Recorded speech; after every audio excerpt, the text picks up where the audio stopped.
Voilà, on lit ensemble ce matin Jean chapitre 1er, verset 42.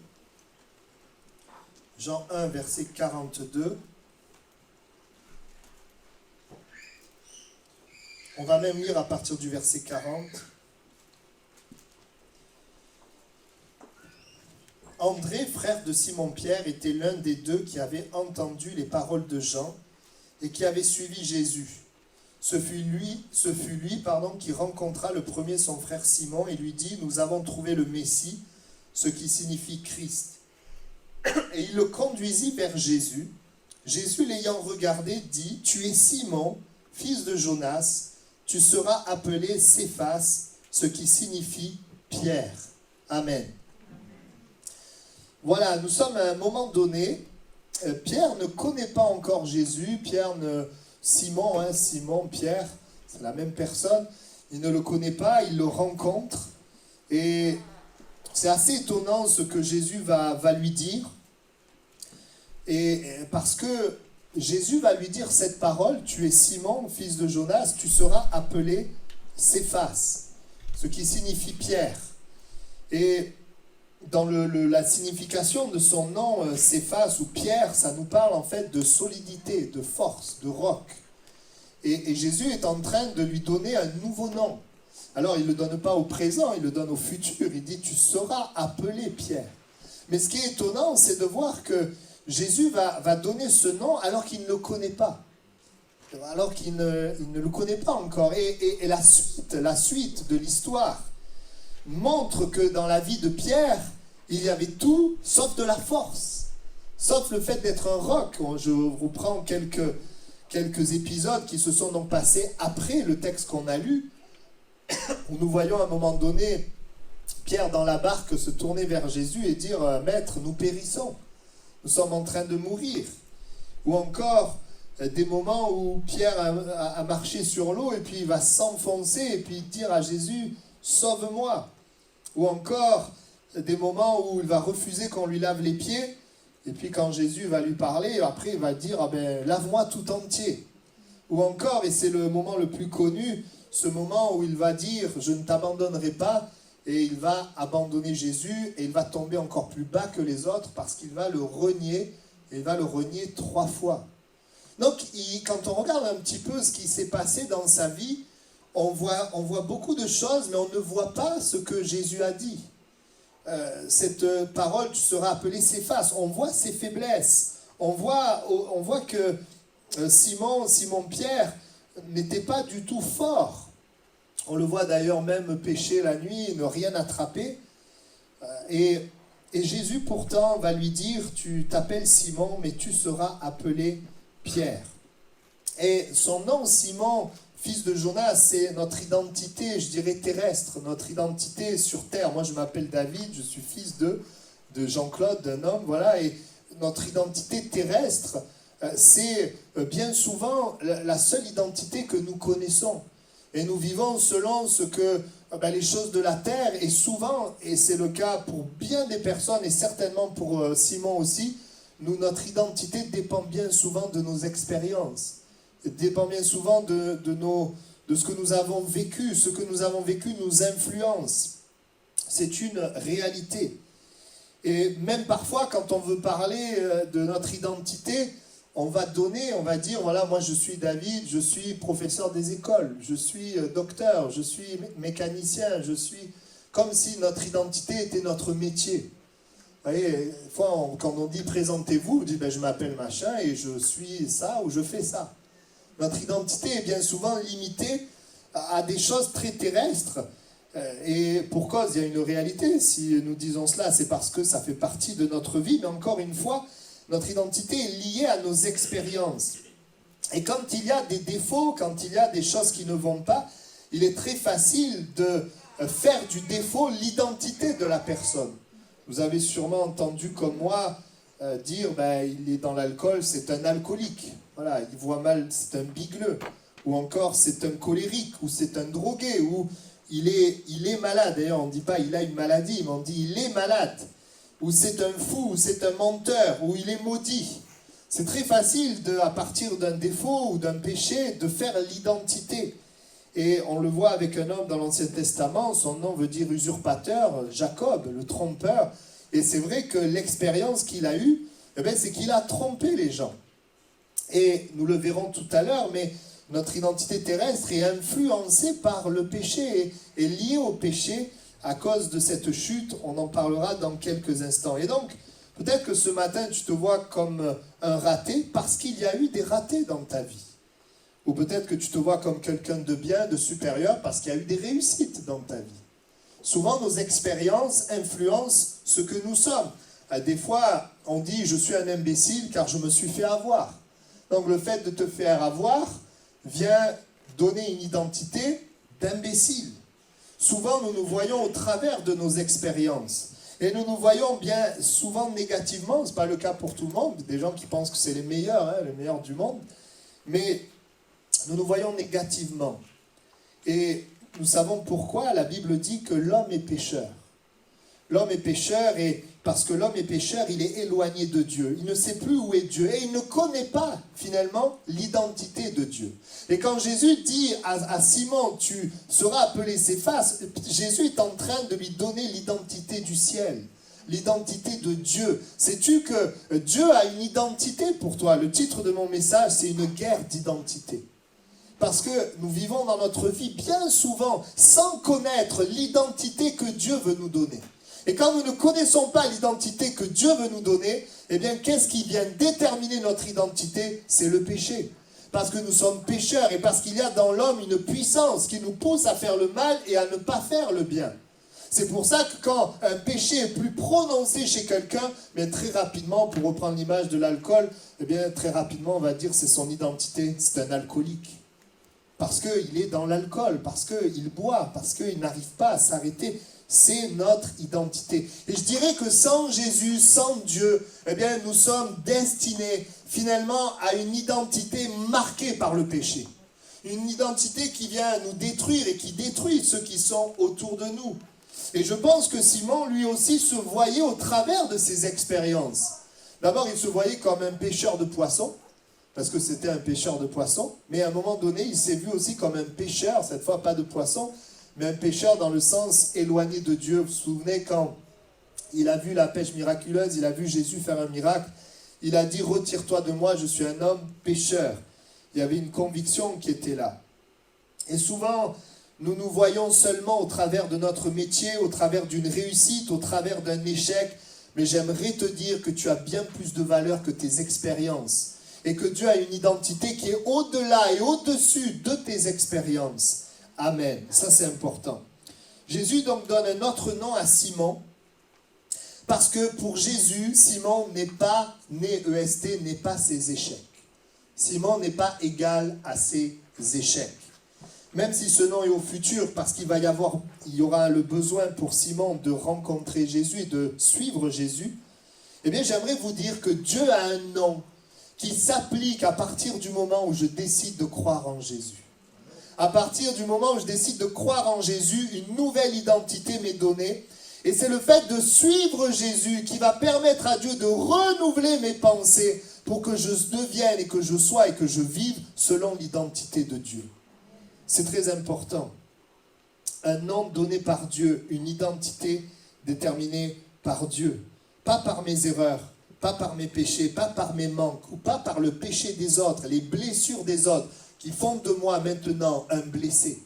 Non, je peux être quelqu'un d'autre. Je ne suis pas appelé à être ce que mon péché peut-être veut déterminer ou ce que le péché des autres veut déterminer. Non, je suis appelé à devenir un enfant de Dieu.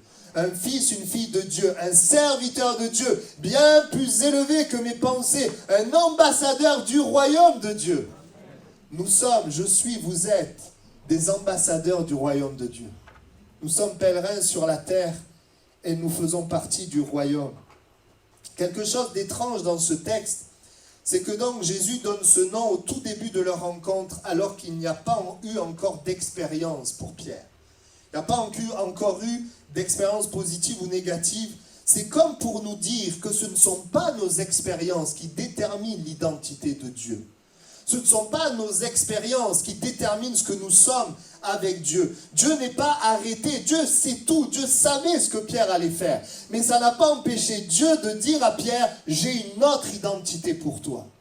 C'est pas parce que dans ma vie, je suis passé par ça, qu'alors automatiquement, je suis ça. Ça, c'est vrai sans Dieu. Sans Dieu, tu deviendras ce que tu as fait ou ce qu'on t'a fait. Mais avec Dieu, tu peux devenir et être ce que Dieu a prévu que tu sois. Et ce que Dieu a prévu, c'est que tu ne sois pas comme tes erreurs, comme tes échecs, comme ton passé ou comme le mal qu'on a pu te faire. Amen. Dieu n'est pas arrêté par les expériences. Et je suis tellement béni de voir Jésus donner un nom nouveau à Simon. Malgré tout ce qu'il va manifester, malgré toutes les faiblesses. Parce que même si Simon va manifester des faiblesses, ce que Jésus va dire va s'accomplir. Et le Simon qui, malgré tout, a eu des expériences négatives, va devenir Pierre, un roc ferme, utile, une pierre dans l'église de Dieu. Et ça, c'est ce que le Seigneur veut faire pour chacun d'entre nous. Dieu n'est pas arrêté par notre péché pour nous donner un nouveau nom. Pourquoi? Parce qu'il a prévu de vaincre le péché dans nos vies. C'est pour ça qu'il peut nous donner un nouveau nom. Pourquoi Dieu nous donne un nouveau nom? Parce que le péché qui veut être une identité pour nous, ce péché-là, Jésus l'a vaincu à la croix du Calvaire. La Bible dit, et c'est vrai que nous sommes et nous étions pécheurs. Au départ, Adam n'était pas dans le péché, il n'était pas touché par le péché. Non, au départ, Adam vivait dans une communion avec Dieu. Il était en relation avec Dieu. Et il était, il n'était pas séparé de Dieu, il était heureux, il était béni, il ne connaissait pas la peur, ne connaissait pas la crainte. Il était vraiment au bon endroit. Malheureusement, on le sait, il va perdre le contact avec Dieu. Et à partir du moment où le péché va entrer, nous connaissons la Bible, il va désobéir à Dieu. Eh bien, à partir de ce moment-là, vous savez, il va perdre son identité. Vous savez, quelle était l'identité que Dieu avait donnée à l'homme? La Bible dit que Dieu avait créé l'homme à son image. Dieu avait créé l'homme à l'image de Dieu. Ça veut dire quoi, à l'image de Dieu? Alors, il y a deux choses importantes de comprendre quand on dit à l'image de Dieu. D'abord, ce n'est pas forcément physique, parce que Dieu est esprit. Mais ça voulait dire un Dieu qui crée l'homme, c'est-à-dire avec la même nature. Et il met finalement, ça nous parle qu'il donne à l'homme un esprit, pour être en communion avec lui. Et l'homme est un esprit. Il est un esprit et par l'esprit, il est en communion avec Dieu. Et l'homme, de la même manière que Dieu est amour et paix et joie, l'homme vit l'amour, la paix et la joie. Il vit ces choses-là. Mais quand le péché est entré, l'homme a perdu cette identité, son esprit a été perverti et mort. Il a été coupé de Dieu. Et en étant coupé de Dieu, il a été coupé de l'amour, de la paix, de la joie. Il a perdu ces choses-là. Et l'homme va commencer à agir sous l'influence du péché. L'homme agissant sous l'influence du péché va amener la destruction sur lui et sur les autres et va connaître la souffrance, la solitude, les conflits, la peur, la tristesse, la haine, etc. Et va se retrouver dans cette situation, Paul le décrit, je ne fais pas ce que je veux et je fais ce que je ne veux pas. Et si je ne fais pas ce que je veux et je fais ce que je ne veux pas, c'est le péché qui habite en moi. Et voilà pourquoi, bien souvent, le péché devient l'identité des gens. D'ailleurs, on dit, on est pécheur, et c'est une réalité. Nous sommes par nature, lorsque nous sommes loin de Dieu, des pécheurs. Le péché n'est pas juste des actes, mais c'est une nature. Je le voyais encore, c'était ce matin ou hier, il y a ma petite Talia qui a 2 ans, elle a griffé la voisine, et j'ai rien dit, elle a dit, c'est pas moi, mais pas moi, c'est pas moi. Pourtant, je vous assure, je ne lui apprends pas ça, hein.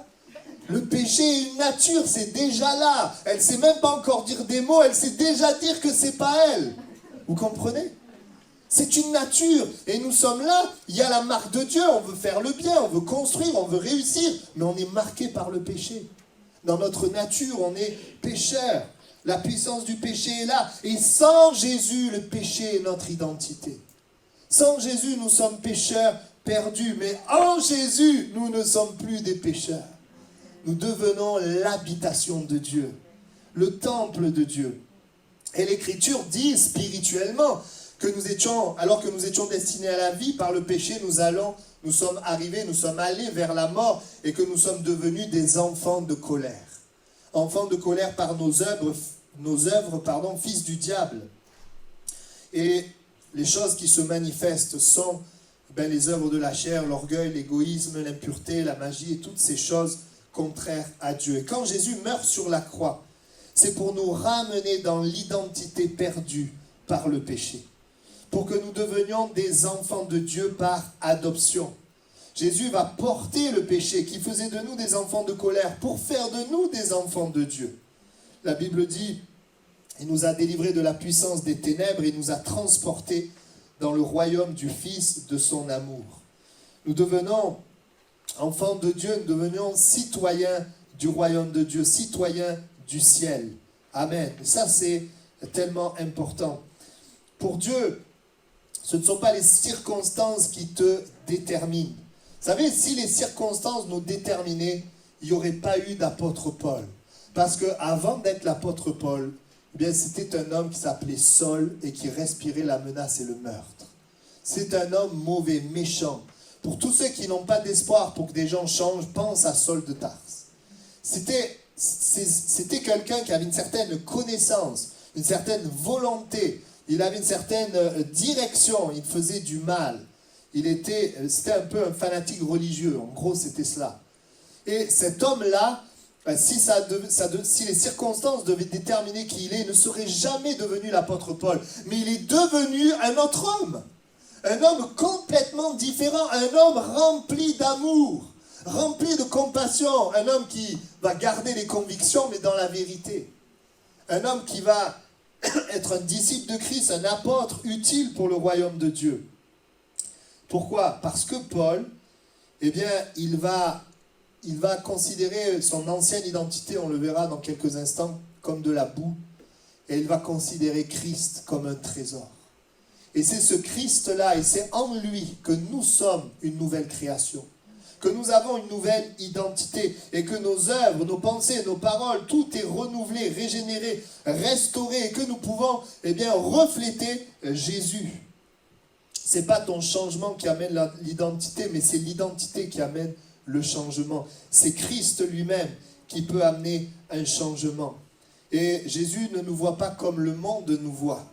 Vous savez, Dieu nous aime vraiment, même s'il y a des péchés et des faiblesses. Je voudrais te dire ce matin, peut-être tu te vois au travers de tes péchés, de tes faiblesses. S'il n'y a pas Jésus, c'est normal.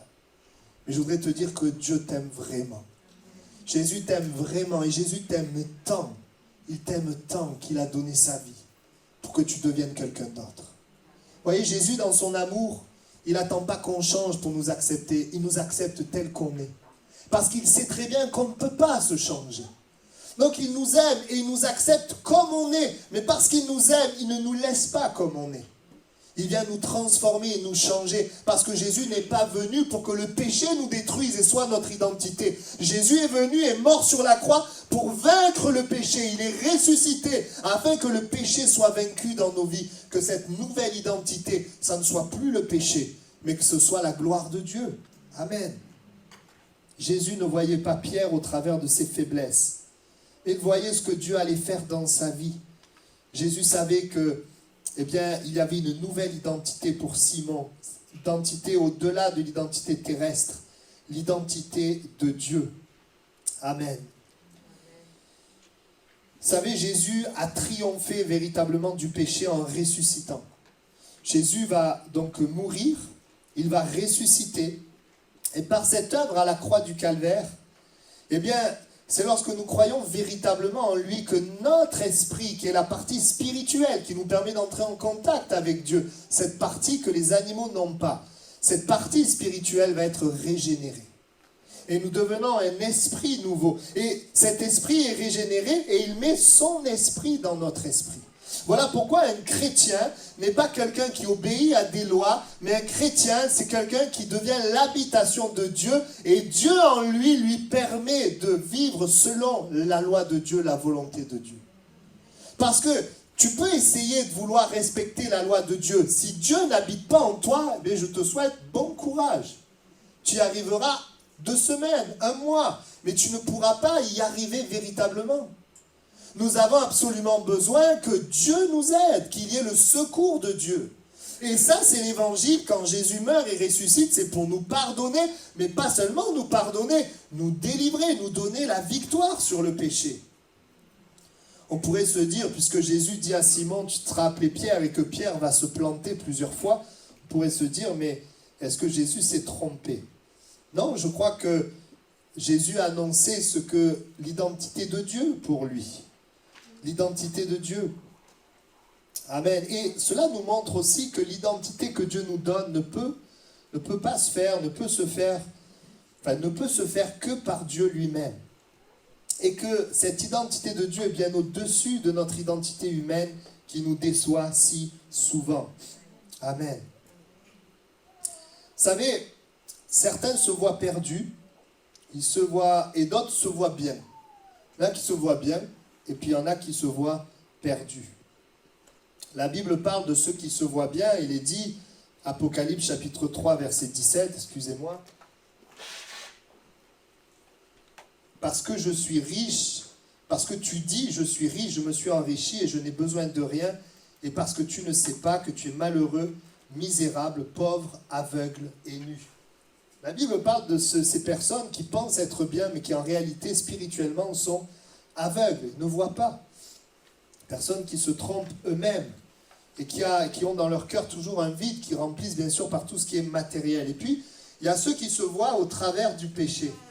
Le péché est juste leur identité, ils ont une piètre vision d'eux-mêmes.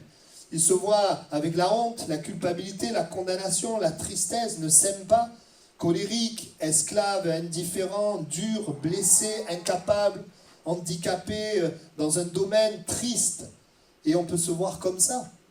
Vous savez, une expérience triste, une autre expérience triste, et puis je peux devenir dépressif.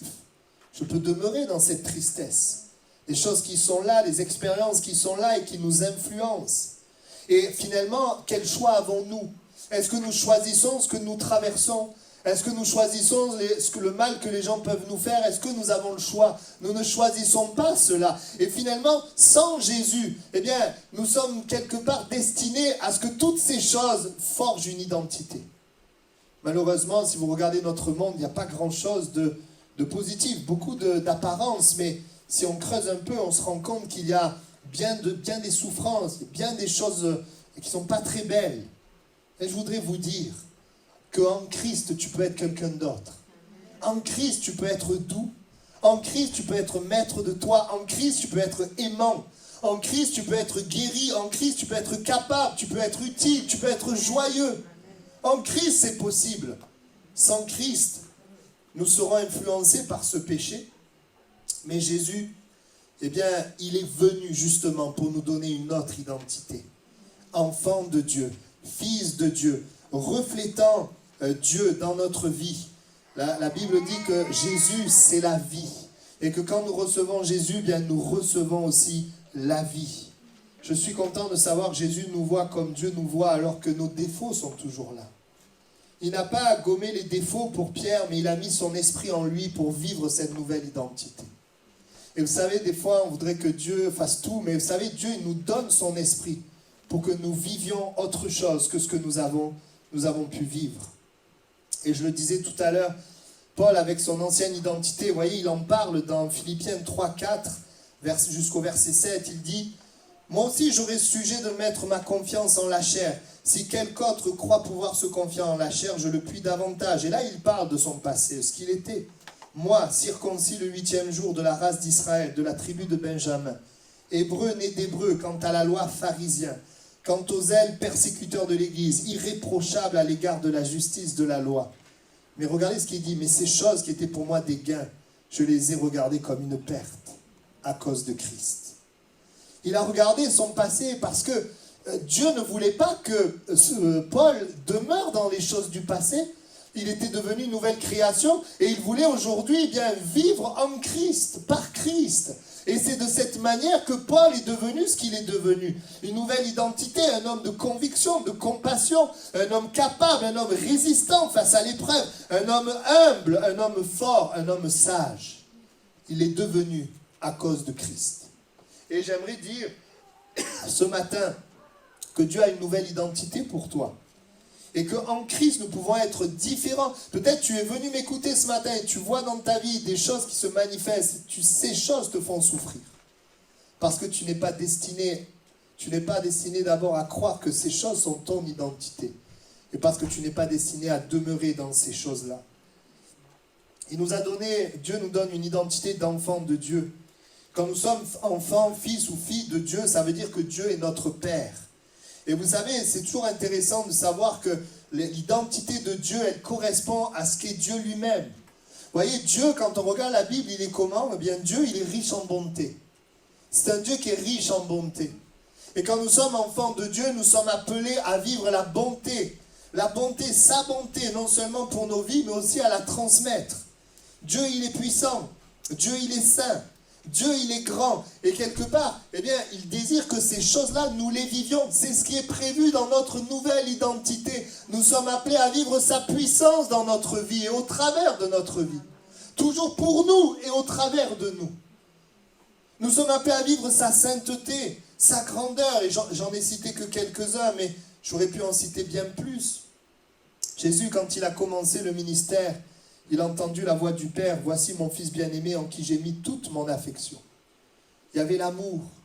Et dans l'identité de Dieu, il y a l'amour. Vous savez, quand on n'a pas Dieu, on manque d'amour. Et bien souvent, quand on manque d'amour, on le cherche parmi les hommes. Et quand on le cherche parmi les hommes, on ne trouve pas l'amour, mais on trouve des blessures. On trouve des choses qui vont devenir notre identité. Et on devient ce qu'on n'avait pas prévu qu'on devienne. Parce qu'au départ, on cherche à combler le manque par quelque chose d'humain, de terrestre, alors que c'est de Dieu qu'on a besoin. C'est de ce qui vient de Dieu. C'est ce qui vient de Dieu qui peut combler notre cœur. Et il est bon d'avancer dans la vie. Non pas dans la conscience du péché. Il est bon d'abord de venir à Jésus. Et une fois que nous sommes venus à Jésus, il est bon de ne pas vivre dans la conscience du péché et de mes iniquités que Jésus a déjà pardonné, mais de vivre dans la conscience de sa faveur envers nous. Et là, je voudrais m'adresser aux chrétiens, à ceux qui sont nés de nouveau, à ceux qui ont accepté Christ. Parce qu'une fois que tu as accepté Christ, tu es dans ce monde, comme moi. Et dans ce monde, même si tu l'as accepté, que tu as une nouvelle identité, le diable, il fait tout, et on va en parler, pour te ramener dans l'identité du péché. Pour te ramener sur une mauvaise voie. Et le diable, s'il ne peut pas te faire en sorte que tu sois perdu, il fera en sorte de t'accuser, de te condamner. Il voudra te couler. Et c'est vrai, combien de chrétiens, parce que vous savez, quand vous êtes chrétien, vous avez accepté Jésus, vous êtes parfait, je dirais théoriquement, mais dans la pratique, vous n'êtes pas parfait. On est sur le chemin de la sanctification, où jusqu'à notre mort, nous allons grandir, vivre, en étant changés de gloire en gloire, mais on n'est pas parfait. Et donc, comme on n'est pas parfait, qu'il y a toujours des choses, le diable, il vient nous parler, il vient nous accuser, il vient nous condamner. Et bien souvent, je le vois dans l'église depuis que je sers le Seigneur, bien souvent les chrétiens ont une piètre vision d'eux-mêmes. Ils sont capables de croire que Jésus fait des miracles pour les autres, mais ils ont du mal à croire que Dieu les pardonne eux-mêmes, que Dieu les aime eux-mêmes. Plus conscient de tout ce qui ne va pas dans ma vie, de tout ce qui doit changer, de tout ce qui ne va pas, que finalement de la faveur de Dieu, l'amour de Dieu envers moi. Et c'est vrai, peut-être que tu es là aujourd'hui conscient de ce qui ne va pas. Vous savez, la Bible nous dit que quand quelque chose ne va pas, il faut l'apporter à Jésus, demander pardon et qu'il est fidèle et juste pour nous pardonner. Autant Dieu veut que tu l'apportes, que tu reconnaisses, que tu sois vrai, autant Dieu veut que tu crois qu'il te pardonne et que ces choses, elles sont oubliées par Dieu. Après, il est vrai, il y a parfois pour dans la vie des chrétiens des luttes qui durent. On demande pardon, Dieu nous pardonne, puis on recommence, etc. Parce qu'il y a besoin de saisir, de comprendre quelque chose par la foi, de nous appuyer sur Jésus. Nous sommes bien souvent en lutte, mais j'aimerais vous dire quelque chose qui peut vous aider. Eh bien, vivez dans la conscience de la faveur de Dieu envers vous. Ne vivez pas en essayant de gagner la faveur de Dieu. N'essayez pas de la gagner, croyez que vous l'avez déjà. Et vous verrez que quand vous croyez que la faveur de Dieu est avec vous, vous péchez beaucoup moins. Parce que quand vous essayez de gagner la faveur, vous vous rendez compte que vous n'y arrivez jamais. Parce que la faveur, elle ne se gagne pas. C'est Jésus qui l'a gagnée pour nous. C'est tellement humain. Qu'est-ce qui nous permet de vivre cette identité? Accepter Jésus-Christ comme le Sauveur et le Seigneur de notre vie. Qu'est-ce qui nous permet à cette identité de se développer, de pouvoir découvrir ce que Dieu veut faire avec nous et au travers de nous? Eh bien, c'est de suivre Jésus. Ce qui a permis à Pierre de vivre son identité, c'est de suivre Jésus et de suivre Jésus de près. L'identité est donnée par Jésus parce que c'est lui qui règle le problème du péché.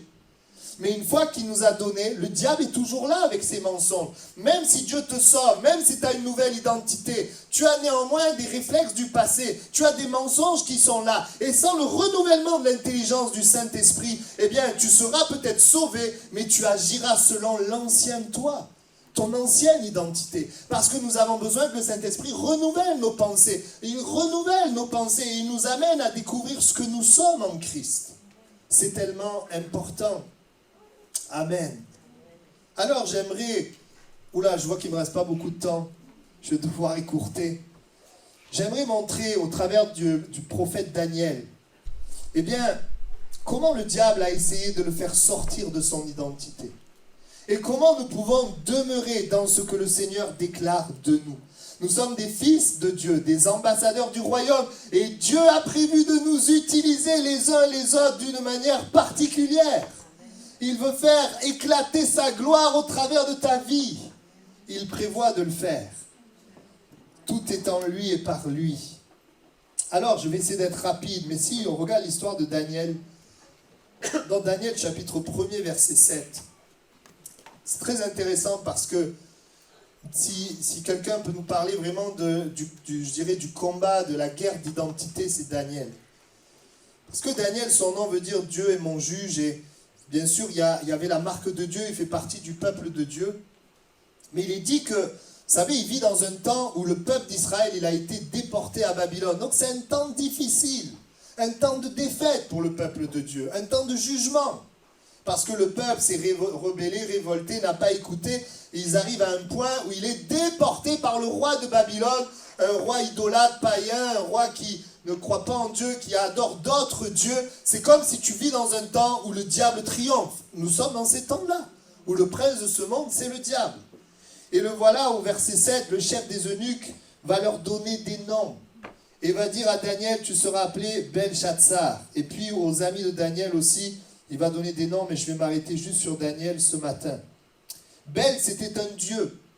Et Belshazzar veut dire Bel protège le roi. C'est un dieu babylonien, un autre dieu que le vrai Dieu. Et tout de suite, l'ennemi va vouloir donner un autre nom. Un autre nom. Et l'autre nom, vous savez ce que c'est? C'est tout ce qui est en dehors de Christ. C'est que Christ ne soit pas ton identité. Que finalement, ça soit un autre Dieu, peu importe le nom du Dieu. Peu importe si c'est la drogue, c'est l'alcool, c'est le mensonge, c'est la haine, si c'est toutes sortes de choses, la peur, peu importe. Que ce soit une chose, une personne, peu importe. Tout ce que le diable veut, c'est que tu ne crois pas qu'en Christ, tu es une nouvelle création. Et on voit dans l'histoire de Daniel, on va vouloir lui donner un nom, Belshazzar, le dieu babylonien. Et on voit cela, et ce qui est intéressant, c'est que Daniel va, malgré le nom qu'on va vouloir lui donner, Daniel va savoir qui il est vraiment. Et il va agir d'une manière qui montre qu'il appartient à Dieu. Alors, j'aimerais m'arrêter, j'essaie d'aller vite. Juste, le diable va proposer 3 choses, 3 moyens pour vous détourner de votre identité. Le premier moyen que le diable utilise, c'est le péché qui est accepté par tous. Daniel est dans un temps où le péché est accepté par tout le monde. Et la Bible dit que, alors qu'il arrive à Babylone, il est avec des jeunes gens, et il est là et on va lui proposer de manger les mets du roi. Et en fait, tout le monde le faisait, mais la nourriture, elle était dédiée aux idoles. Elle était consacrée aux idoles. Et Daniel 1,8 nous dit, Daniel résolut de ne pas se souiller par les mets du roi et par le vin dont le roi buvait. Et il pria le chef des eunuques de ne pas l'obliger à se souiller. Vous voyez, c'était un privilège de manger à la table du roi. Pas tout le monde pouvait ça. Ils avaient choisi quelques personnes, dont Daniel, pour les enseigner, pour qu'ils puissent servir le roi de Babylone. Donc c'était un privilège, mais comme la nourriture était consacrée aux idoles, eh bien Daniel va refuser de manger. Vous savez, l'action de se nourrir, c'est quelque chose de physique, mais ça a un autre sens. L'action de se nourrir, on mange physiquement pour avoir des forces, etc. Mais ça nous parle aussi de ce que nous acceptons dans notre cœur, dans nos pensées. Ce que nous mangeons, ça veut dire ce qui entre en nous. Et on voit que, alors que le péché est là, tout le monde pêche, il y a la faveur, c'est pas trop grave. Lui dit non, moi je fais partie de ceux qui croient véritablement en Dieu, je ne vais pas manger n'importe quoi. Et ça c'est important. Ce qui va nous aider à rester ferme, c'est de ne pas manger n'importe quoi. C'est de ne pas ingurgiter n'importe quoi. Et on le voit bien sûr aussi au travers de Jésus, quand le tentateur s'est approché, il lui a dit, ordonne que ces pierres deviennent des pains, et Jésus dit, l'homme ne vivra pas de pain seulement, mais de toute parole qui sort de la bouche de Dieu. Qu'est-ce que je mange, moi qui est enfant de Dieu, moi qui appartiens à Dieu, moi ce que je mange, c'est la parole de Dieu. Tu veux résister, sache une chose, le diable fera en sorte que tu manges n'importe quoi. Parce que tu regardes à la télévision, parce que tu regardes sur Internet, parce que tu écoutes, parce que tu peux accepter peut-être comme acte, des fois on nous propose certaines choses. Et c'est comme ça que le diable veut nous faire dévier. Mais l'enfant de Dieu, il ne regarde pas n'importe quoi.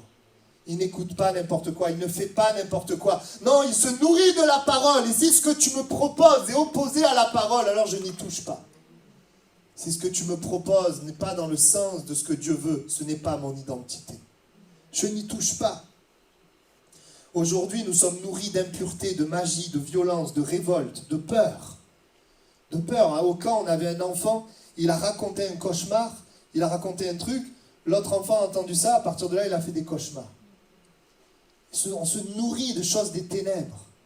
On se nourrit des choses qui ne sont pas de notre identité, qui sont du péché, des choses pour lesquelles Jésus est mort. Frères et sœurs, si nous voulons vivre l'identité de Dieu, nous devons manger la parole de Dieu. Nous avons besoin de la parole de Dieu. Et la Bible dit quoi ? Il a pas mangé les mets du roi, la bonne viande, il a mangé des légumes. Il a mangé des choses qui, visiblement, eh bien, on se dit, mais ça sert à rien. Les gens, quand on parle de la Bible, pour eux, ça sert à rien. C'est un vieux livre poussiéreux. Mais la Bible dit, au bout de 10 jours, ils avaient meilleur visage et plus d'embonpoint que tous les gens qui mangeaient les mets du roi. Je te dis, quand tu te nourris de la parole, tu as un meilleur visage que ceux qui se nourrissent du péché de ce monde. Il y a quelque chose qui est différent, qui est changé, qui est transformé. Et bien aimé, oui, Jésus t'a sauvé, il t'a donné une nouvelle identité. Mais si tu manges n'importe quoi, alors tu iras dans le péché, ce pourquoi Jésus est mort. Nous sommes appelés les uns les autres à nous nourrir de sa parole, à nous garder du péché qui peut être accepté par tous, des valeurs qui sont acceptées par tous. Moi, les valeurs que j'accepte, c'est les valeurs de Dieu. C'est tellement important. Et la Bible dit que Dieu va donner de la force à Daniel et à ces jeunes gens. Dieu accorda à ces 4 jeunes gens de la science, de l'intelligence dans toutes les lettres, de la sagesse. Et Daniel expliquait toutes les visions et tous les songes. Le voilà agissant en tant que serviteur de Dieu, prophète de Dieu, parce qu'il ne laisse pas le diable le détourner de son identité. Daniel a été une influence dans le monde de Babylone parce qu'il a gagné la guerre d'identité. Parce qu'il n'était pas Belshazzar, mais il était Daniel, Dieu mon juge. Et si nous voulons voir le royaume progresser, nous ne pouvons pas voir le royaume progresser si nous faisons un compromis avec les ténèbres. Si nous laissons les choses du monde, la convoitise, toutes les choses opposées à Dieu, qui attrisent le Saint-Esprit, entrer en nous, que le Seigneur nous aide. Sur tous les objets qui réclamaient de la sagesse et de l'intelligence, et sur lesquels le roi les interrogeait, il les trouvait 10 fois supérieurs à tous les magiciens et les astrologues qui étaient dans tout son royaume.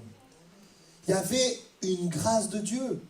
Et je voudrais vous dire, quand tu vis comme un enfant de Dieu, et que tu ne laisses pas le péché accepté par tous devenir ton identité, ou troubler ton identité, mais que toi tu manifestes l'identité du royaume, alors il y a quelque chose de Dieu qui se passe, et il y a des gens autour de toi qui vont être attirés, parce qu'ils voient qu'il y a quelque chose qui est 10 fois supérieur. Amen. Et ce n'est pas sa force humaine, ça n'a rien à voir. On n'est pas meilleur que les autres, on n'a rien de meilleur. C'est juste une chose, on croit dans qui on est. On croit dans ce que Dieu déclare. Et quand nous croyons dans ce que Dieu déclare, la puissance de Dieu se manifeste. Mais quand nous nous compromettons, à ce moment-là, nous perdons la sensibilité, nous perdons le feu, nous troublons notre âme. Si tu es un enfant de Dieu, tu flirtes avec le péché, tu ne peux pas être en paix, c'est impossible. Si tu es en paix, c'est que soit tu n'as pas rencontré Dieu, soit tu es endurci, mais c'est une paix humaine, ce n'est pas la paix de Dieu. La paix véritable, elle est là. Quand nous nourrissons de la parole et que nous ne laissons pas n'importe quoi entrer dans notre cœur. Le péché n'est plus notre identité. La Bible dit, c'est là ce que vous étiez quelques-uns de vous, mais vous avez été lavés, vous avez été sanctifiés, vous avez été justifiés au nom du Seigneur Jésus et par l'Esprit de Dieu. Et un autre texte, Paul dira, le péché n'aura point de pouvoir sur vous, puisque vous êtes non sous la loi, mais sous la grâce de Dieu. Ça, c'est notre identité. Nous devons vivre en tant qu'hommes et femmes qui ont été lavés. Vous savez, on n'a pas été lavés par de l'eau, on a été lavés par du sang. C'est le sang de Jésus qui a coulé, qui nous lave. Le sang a coulé à cause du péché. Je ne peux pas aimer ce qui a fait couler le sang de Jésus. La chair, oui, va vers le péché, mais notre esprit régénéré, eh bien, désire profondément honorer Dieu. Amen. Je me rappelle cette jeune qui avait été mise à part pour Dieu, que j'ai connue dans une autre église. Et elle commençait à avoir des pensées de ce qu'elle n'était pas. Elle était attirée par certaines personnes. Et cela venait bien sûr troubler son cœur. Et elle est venue me voir, c'était cette année. Et on a rappelé la vérité de la parole. Rappelé, Dieu a une identité. Et tu es dans une guerre d'identité. Le diable veut te faire croire que tu es comme ça, que tu vas aller dans ce sens-là. Mais la vérité, voilà ce qu'est la vérité. Et ça l'a bénie, ça l'a aidée. Et puis elle a fait le bon choix. Merci Seigneur. Je continue de prier pour elle. Parce que je sais que Dieu a un plan sur sa vie. C'est tellement important. Premièrement, le péché accepté par tous. Deuxièmement, le déclin autour de nous et particulièrement au milieu du peuple de Dieu. Le diable veut nous faire agir en dehors de notre identité par le déclin que nous voyons autour de nous et même le déclin parmi le peuple de Dieu. La Bible dit que Daniel est dans ce temps. Daniel chapitre 1, verset 1, la 3e année du règne de Joachim, roi de Juda, Nebuchadnezzar, roi de Babylone, marcha contre Jérusalem et l'assiégea. Daniel vit dans un temps où le peuple de Dieu est en train d'être défait face au roi de Babylone. Il est en train de vivre quelque chose de difficile, un temps de défaite pour le peuple de Dieu. Daniel évolue dans un contexte où le peuple subit une déportation. C'est un échec, c'est une défaite, non pas à cause de Dieu, mais de leur choix de ne pas croire, de se révolter à cause du peuple de Dieu et des rois qui n'ont pas obéi à Dieu. Et vous savez, et même dans ces temps, on le voit dans la Bible, il y avait des personnes qui étaient tentées de se révolter, de dire « Mais non, révoltons-nous contre le roi de Babylone, Dieu sera avec nous ». Il y en a qui faisaient ça, mais Dieu n'était pas là. Non, c'était un jugement qui était là. On aurait pu tenter de se révolter au nom de Dieu, combattre les Babyloniens. Ou encore, ils auraient pu tomber dans la lamentation, et pourquoi il nous arrive ça, et c'est malheureux, qu'est-ce qu'on a fait, etc. Daniel, il aurait eu de quoi se plaindre, parce que il fait partie des jeunes gens. Donc, il subit aussi le péché des pères, de ceux qui étaient avant. Il aurait pu dire, pourquoi ça nous arrive, mais ils auraient pu être là-dedans. Vous savez, la solution, qu'est-ce que c'était? C'était un état de repentance, de retour à Dieu et de confiance en Dieu. La solution pour Daniel était de se confier en Dieu. La solution pour le peuple était de se repentir, de revenir à Dieu de tout leur cœur. Parce que Dieu avait fait des promesses que le Seigneur rétablirait. C'était un temps qui était là. Vous savez, dans ce moment où le peuple de Dieu ne va pas bien, c'était un temps où ils auraient pu être tentés d'essayer de faire certaines choses. Et on voit, même Jésus dans le désert, le diable a fait pareil avec Jésus. Il l'a mis en haut du temple, il a dit « Saute !» Parce que la parole dit que des anges te porteront. Et Jésus a dit « Non, on ne tente pas Dieu. Je ne tenterai pas Dieu. Non, je fais confiance dans la parole de Dieu. » Nous ne sommes pas, et il ne devait pas chercher à changer les circonstances qui étaient liées au péché du peuple. Mais ce qu'il fallait faire, et c'était important, c'était de faire confiance en Dieu, de se confier en Dieu, de revenir à Dieu. Bien-aimés, on est dans un monde où au niveau de la foi, certains rétrogradent, certains tombent. Qu'est-ce que Dieu attend de nous? Dieu n'attend pas de nous de nous lamenter. Dieu n'attend pas de nous de faire une révolution, mais Dieu attend de nous confier en lui, de revenir à lui de tout notre cœur, de nous repentir pour notre pays, pour ce que nous pouvons voir, et de lui faire confiance. C'est ce que Dieu attend de nous. Et non pas chercher à éviter les conséquences, au lieu de se repentir de la cause. Amen. Daniel était dans ce temps-là.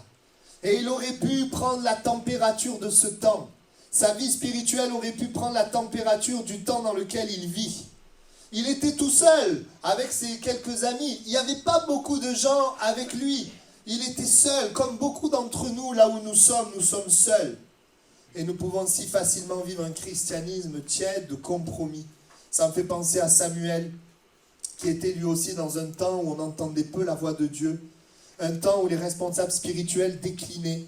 Un temps où il était seul. Mais par la confiance en Dieu, Samuel va amener tout un peuple dans la victoire.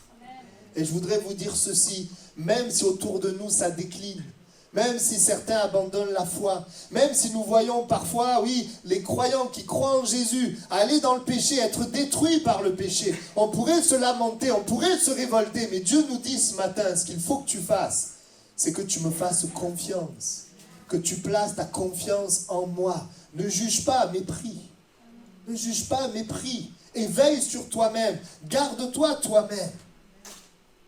Dans ce temps de déportation, Daniel est resté fidèle à Dieu. C'est pas parce qu'autour de moi ça tombe que moi je dois tomber aussi. C'est pas parce qu'autour de moi certains font des choix que moi je dois faire les mêmes choix. Si quelqu'un fait le mauvais choix, prie pour lui et choisit, fait le bon choix. Nous ne sommes pas appelés à suivre tout le monde, mais nous sommes appelés à faire confiance en Dieu. Face au déclin autour de nous, il met son esprit en nous qui s'attriste quand c'est la mauvaise direction et qui se réjouit quand c'est la bonne direction. Nous avons besoin en tant que peuple de Dieu de garder la crainte de Dieu et l'amour de sa parole. Il nous a promis qu'il ne nous laisserait pas seuls, mais qu'il serait avec nous jusqu'à la fin. Amen. Voulons prendre position, eh bien, face à certaines choses qui sont là. Nous aimons les pécheurs, nous n'aimons pas le péché. Et nous ne laisserons pas, tant que je serai vivant, je garderai la référence de la parole de Dieu.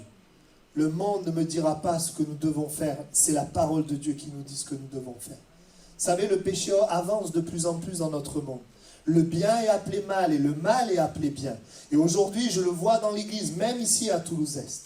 Personnes qui professent Dieu, mais qui vivent dans le péché, qui acceptent le péché. Mais bien aimés, nous voulons garder nos regards fixés sur la parole de Dieu. Parce que c'est la parole de Dieu qui nous jugera. C'est la parole de Dieu. Et le Seigneur est un Dieu de grâce, un Dieu de compassion. Mais quand quelque chose ne va pas, il nous convainc. Et il nous appartient de nous laisser convaincre. Il pardonne, il relève, il change les choses, il nous aide. Et si on tombe 7 fois, il nous relève 7 fois. Mais il nous appartient d'aimer la vérité, d'aimer sa parole. Amen. Je termine. Le troisième point qui peut faire dévier, qui aurait fait dévier Daniel, c'est ce que j'appelle la promotion sociale, les privilèges. Puisque ces jeunes gens, on le voit dans le chapitre 1, versets 3 à 5, c'était des jeunes garçons sans défaut corporel, beaux de figure, doués de sagesse, d'intelligence, d'instruction, capables de servir dans le palais du roi, à qui l'on enseignerait les lettres et la langue des Chaldéens. Et le roi leur assigna chaque jour les mets de sa table. C'est important de comprendre le contexte. Parce qu'on voit Daniel qui ne mange pas ce que le roi mange. Mais quand on regarde, en fait, il avait un privilège immense. C'est que parmi le peuple de Dieu, il est choisi parmi des jeunes gens pour servir le roi. C'est comme un nouvel avenir pour lui, comme une promotion. Puisque nous avons été déportés, mon peuple a été vaincu. Moi, j'ai l'occasion maintenant de m'accomplir. J'ai l'occasion maintenant de réussir, d'apprendre la langue, de dominer. Eh bien, voilà ma promotion. Je vais aller dans ce sens. Écoute-moi, Daniel n'a pas voulu de cette promotion-là. Et c'est la même chose que le diable a fait avec Jésus. Tu vois, tous les royaumes, je te les donne si tu te prosternes devant moi. Mais Jésus a dit non, tu adoreras le Seigneur ton Dieu et tu le serviras lui seul. Comment le diable nous fait quitter notre identité d'enfant de Dieu, vivre pour le royaume, en nous faisant vivre pour autre chose, en nous faisant vivre pour les choses de la terre. Parce qu'il sait que s'il nous occupe sur terre pour les choses de la terre, lorsque tout passera, il ne restera plus rien. Nous aurons vécu pour les choses de la terre, nous aurons vieilli, et tout ce que nous aurons construit, il ne restera plus rien.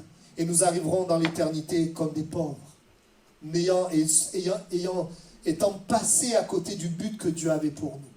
Voilà comment le diable nous dévie de notre identité, en nous faisant vivre pour les choses du monde. Beaucoup de choses sont là dans le monde, les choses ne sont pas forcément mal en soi, beaucoup de choses sont là. Mais ce qui est important pour chacun d'entre nous, c'est de savoir pourquoi et pour quel but je vis. Pourquoi je me lève le matin? Pourquoi mon énergie est donnée? Mes pensées sont données? Dans quel but? Quel est le but? c'est tellement important, il a refusé la promotion. Et vous savez, en refusant la promotion, il a quand même été élevé. Mais celui qui a été élevé, c'est pas lui, c'est pas Daniel, c'est Dieu qui a été élevé. Parce qu'en étant fidèle à Dieu, en restant fidèle à Dieu, il va être élevé dans ce royaume. Et le Dieu de Daniel va être connu dans tout le royaume. Il va être connu dans tout le royaume à cause des choix que Daniel a fait. On le voit, il est dit à un moment donné, Daniel 2, 47, le roi adressa la parole à Daniel et dit en vérité, votre Dieu est le Dieu des dieux et le Seigneur des rois.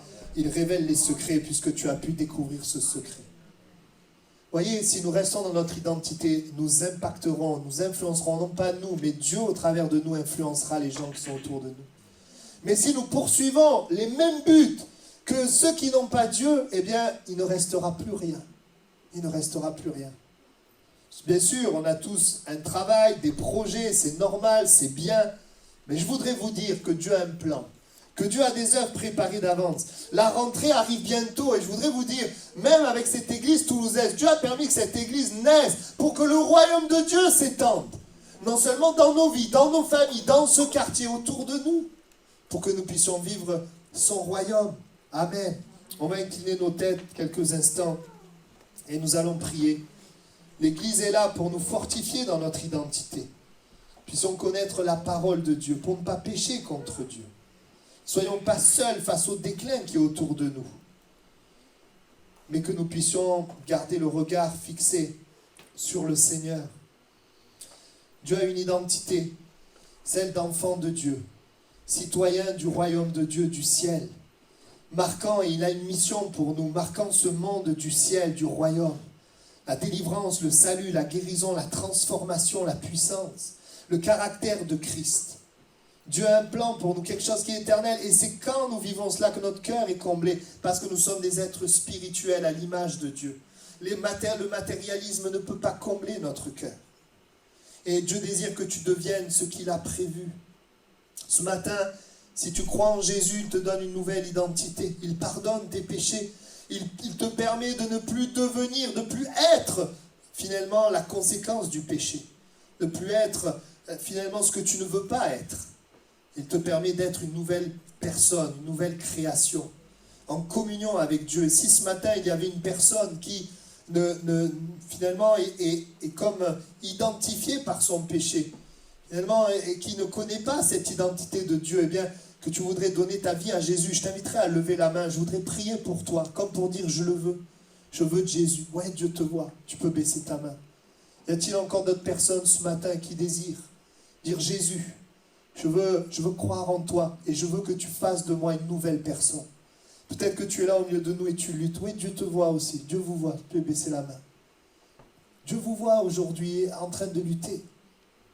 Et le Seigneur veut faire de nous des nouvelles créations. Je vais faire un appel aussi aux croyants qui sont là, qui ont accepté déjà Jésus. Que tu ne te laisses pas et tu ne laisses pas ton identité être altérée par le péché qui est accepté dans notre monde. Que tu ne te laisses pas altérer par le déclin que tu peux voir autour de toi, parce qu'il a mis son esprit en toi. Que tu ne te laisses pas altérer par la promotion du monde social, relationnel que t'offre le monde. Te rappeler qu'en Christ, s'il a donné Jésus, ne nous donnera-t-il pas toutes choses avec lui? Il te donne ce qu'il y a de meilleur, ce qui est éternel. Il a donné à Daniel une promotion, bien sûr. Ce n'était pas le but de Dieu. Mais le but de Dieu, c'était qu'au travers de la promotion, le Dieu de Daniel soit connu pour que des hommes et des femmes connaissent le véritable Dieu. Si c'est également ton désir, je t'invite à prier là où tu es à ta place. Et dire, Seigneur, je ne veux pas laisser la chair, le péché déterminer mon identité. Mais je veux te suivre, Jésus, te suivre de près. Je veux laisser la parole de Dieu m'influencer. Je veux, Seigneur, ne pas laisser les déceptions autour de moi m'influencer. Ne pas laisser aussi peut-être des choses qui veulent attirer mon cœur, prendre mon cœur. Mais ce que je veux ce matin, Seigneur, c'est gagner la guerre d'identité. Je suis un enfant de Dieu, un ambassadeur du royaume de Dieu. Je suis un fils, une fille de Dieu. Je suis créé pour connaître Dieu. Je suis créé pour servir Dieu. Je suis créé pour les œuvres de Dieu, celles qu'il a préparées d'avance. Seigneur, c'est ce que je veux. Je veux te suivre de près, comme Pierre, afin de devenir ce que tu as prévu que je devienne. Si c'est ton désir, je t'invite à prier là où tu es à ta place. Nous prions ensemble maintenant. Merci Seigneur pour cette parole de Jésus à Simon. Seigneur, de cette identité nouvelle pour lui, qu'il ne s'est accompli que par Christ. Seigneur, ensemble, nous sommes conscients que sans toi, nous sommes destinés à vivre une identité marquée par le péché. Mais béni soit Dieu qui a donné Jésus. Seigneur, par ton amour, tu as donné Jésus afin que chacun d'entre nous, nous soyons des nouvelles créations. Tu nous appelles en tant que nouvelle création à être renouvelés dans nos pensées, à marcher près de Jésus afin de ne pas laisser le diable nous détourner de ce pourquoi tu nous as créés. Seigneur, je te demande de raviver la flamme. Tu vois les choses auxquelles nous sommes exposés. Certaines se sont exposées, qui viennent étouffer, qui viennent enlever, qui viennent éteindre la flamme. Mais Seigneur, tu n'éteins pas le lumignon qui fume, tu rallumes et tu nous permets, Seigneur, de marcher dans notre identité. Je prie que tu touches ce matin la volonté des personnes qui sont présentes dans ce lieu. Je prie que tu encourages des personnes qui ont accepté de suivre Jésus. Que tu les encourages, malgré les luttes et les combats, à te faire confiance. Nous ne voulons pas, Seigneur, une identité qui est déterminée par nos expériences, mais nous voulons une identité déterminée par Christ, par Dieu. Seigneur, merci pour ce que tu fais dans nos vies ce matin. À toi toute la gloire. Amen. On reste dans la prière. Ici, ce matin, il y avait des personnes qui ont besoin de la prière parce que peut-être tu sais qui tu es enfant de Dieu, mais il y a des luttes et des combats pour toi. Il y a des choses, tu n'y arrives pas, c'est difficile. Le Seigneur voudrait te donner la victoire ce matin. S'il y a des personnes comme ça, je vous invite à vous approcher devant alors que l'église, on est en prière et puis nous allons conclure ce moment, ce temps, nous allons terminer ce culte.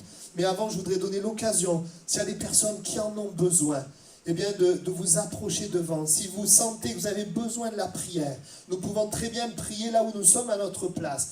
Mais parfois, nous sentons que nous avons besoin que quelqu'un prie avec nous. Eh bien, vous pouvez le faire. Je laisse encore quelques minutes et nous allons conclure ce culte. Amen.